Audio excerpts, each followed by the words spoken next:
حاجه ملفته جدا يا عماره في منتخب الجزائر انه في 2023 هو المنتخب الافريقي الوحيد اللي ما خسرش. يعني كل مبارياته ما خسرش فيها. وده بيقول لك انه الناس اللي كان عندها ثقه في جمال بالماضي بعد الانكسارات الكتير في كاس وعدم تاهل لكاس عالم، شويه كان في منطق انه المجموعه الحاليه الموجوده انسب من ياخدها هو جمال بالماضي.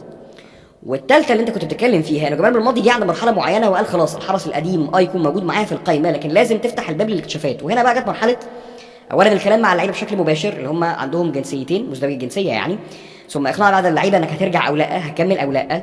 سجال كبير جدا حصل مع كذا لعيب يعني، لغايه ما انت وصلت انه بقى في عناصر بوضوح موجوده معاك هو الشكل الجديد للجزائر. يعني ما قبل العناصر الحاليه كان بن ناصر هو الحاجه المنوره الوحيده اللي في نص الملعب اللي قادره تديلك بوتنشال كبير. فحسام عوار، فارس شعيبي، لما تتفرج عليهم مع بن ناصر تقدر تحس ان في نقله حضاريه حصلت.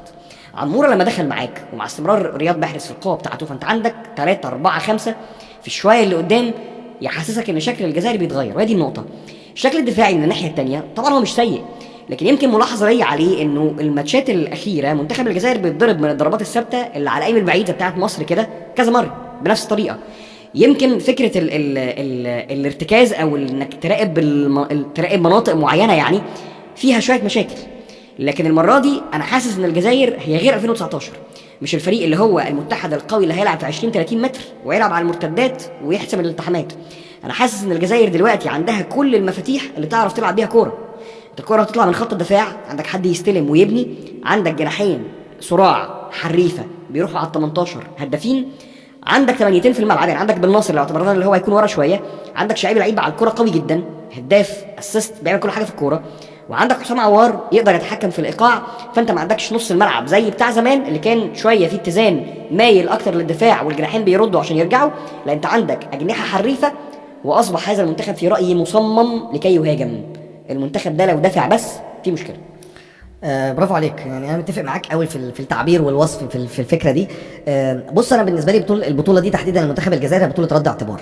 والميكس اللي عامله جمال بالماضي من 70 80% من القوام اللي كان في البطوله الماضيه بحسه جزء منه لا في رد اعتبار مع التطعيم اللي عمله مع بعض اللعيبه اللي خلاص برزت بقوه جدا في المنتخب الجزائري.